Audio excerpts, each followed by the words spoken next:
लक्ष्मी वेंकटेश देवस्थान छतरीबाग में 1 जुलाई से होने वाले श्री ब्रह्मोत्सव एवं रथ यात्रा की तैयारियां जोरों पर है। आयोजन को लेकर पूरी रूपरेखा तैयार की गई है। इस वर्ष श्री ब्रह्मोत्सव एवं रथ यात्रा महोत्सव 1 जुलाई से 7 जुलाई तक आयोजित होने जा रहा है। इससे पहले 30 जून को सायंकाल में विश्वक्सेन पूजन होगा और इस वर्ष पूरे उत्सव में पर्यावरण और जल संसाधन का प्रदर्शन होगा। अयोध्या के राम जी के मंदिर की झलक ध्वजारोहण के साथ ही मां अहिल्याबाई के 300वें उत्सव के साथ ही श्री ब्रह्मोत्सव का शुभारंभ होगा। इसी के साथ ही श्री रामानुज स्वामी जी की सवारी का आयोजन भी किया जाएगा। 2 जुलाई को भगवती श्री महालक्ष्मी जी का महाभिषेक होगा। सभी भक्त जोड़े से मां की कुमकुम अर्चना करेंगे। 3 जुलाई को प्रभु श्री वेंकटेश जी का रजत कलशों से महाभिषेक होगा और छतरीबाग में हनुमान वाहन पर भजनों के साथ छोटी रथ यात्रा निकलेगी। 4 जुलाई को प्रातः सत्र में विशेष उत्सव वसंतोत्सव तिरुपावड़ा उत्सव होगा। 5 जुलाई को प्रभु वेंकटेश जी का विवाह होगा। बारात निकलेगी और विवाह की धूम मचेगी। 6 जुलाई को मनोहारी पुष्प बंगला में आधुनिक विज्ञान और प्राचीन कारीगरी का संगम दिखेगा। 7 जुलाई को सनातन संस्कृति की परंपरागत देश की तीसरी गौरवशाली रथ यात्रा देवस्थान से सायंकाल 4 बजे नगर भ्रमण पर निकलेगी। प्रचार प्रसार प्रमुख पंकज तोतला ने बताया कि देवस्थान पर होने वाले 7 दिवसीय महोत्सव में इस वर्ष बहुत ही सुंदर श्रृंगार और नए उत्सवों का समावेश किया जा रहा है। साथ ही महोत्सव भव्यता और दिव्यता से संपन्न होने के लिए अनेक कार्यकर्ताओं द्वारा पिछले 2 महीने से भरपूर प्रयास किया गया है। इस महोत्सव में शामिल होने के लिए इंदौर की धर्म प्रेमी जनता के साथ संपूर्ण देश से उत्सव प्रेमी श्रद्धालु में बढ़ चढ़कर उत्साह है और वे सभी इंदौर में पहुंचने लगे हैं, जिनके लिए देवस्थान द्वारा शहर में उचित व्यवस्था की गई है। वर्षों से चली आ रही परंपरागत महोत्सव में इस वर्ष भी देश भर से अनेक संत और महंत के साथ ही भजन गायक भी श्री ठाकुर जी के आंगन में अपनी सुमधुर प्रस्तुति देने पधार रहे हैं।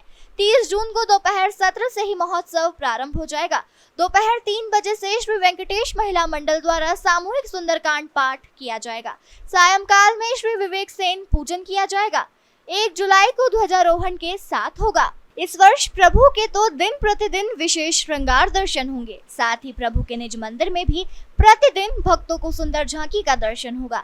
इसमें इस बार विशेष रूप से एक भव्य रंगोली के साथ ही अयोध्या श्री राम मंदिर, कभी समुद्र मंथन तो कभी गोल्डन टेम्पल, कभी दीपोत्सव के साथ हरियाली महोत्सव, फूलों की रंगोली, सजन गोट के दर्शन, नदियों और झरनों के बीच दर्शन, नौका विहार इनमें से सबसे प्रमुख होगा। इसके साथ ही पेड़ों की कमी को देखते हुए लकड़ी का वृक्षों के तनों में उपयोग कहीं भी नहीं किया जाएगा।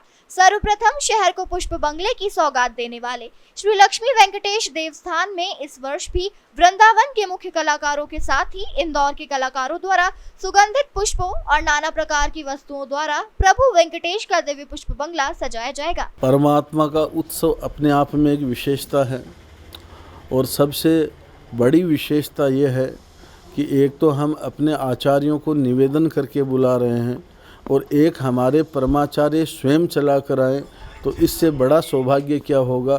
तो इस बार का उत्सव इसलिए विशेष है कि श्री संप्रदाय के वैष्णव परंपरा के प्रधान आचार्य स्वयं कृपा करके इस महोत्सव में पधार रहे हैं और जहाँ आचार्यों की उपस्थिति होती है वहाँ साधारण उत्सव नहीं रहता, वो अपने आप में महोत्सव बन जाता है और जनमानस को और अधिक प्रेरणा मिलते हुए आचार्य लोग अधिकार से अपना विषय रख सकते हैं, आदेश दे सकते हैं और वैष्णव जगत के लिए परम सौभाग्य की बात है। किस तरह आगाज होगा उत्सव का महोत्सव?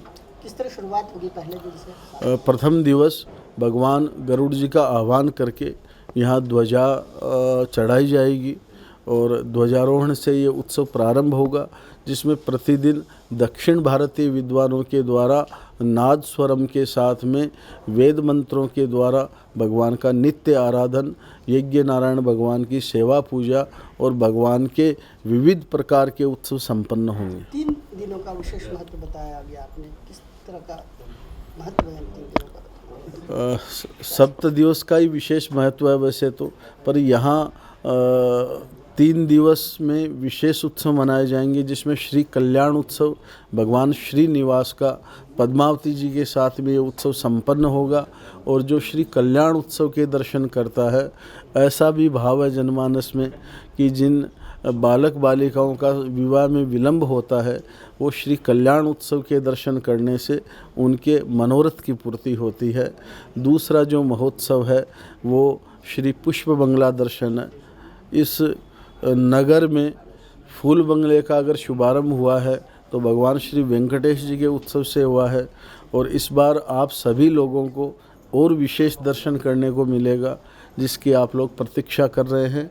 और भगवान की रथ यात्रा जो मध्य भारत की सबसे बड़ी रथ यात्रा है, और आप लोग भाव से या जनमानस का भी ये भाव है कि ये तीसरी सबसे बड़ी रथ यात्रा है, जिसमें आचार्य की उपस्थिति में, अनेक संतों की उपस्थिति में, वैष्णव भागवतों की उपस्थिति में भगवान श्री वेंकटेश रथ पर विराजमान होकर समस्त जनमानस को दर्शन देने के लिए पधारेंगे। इंदौर से द नेशन टाइम की रिपोर्ट।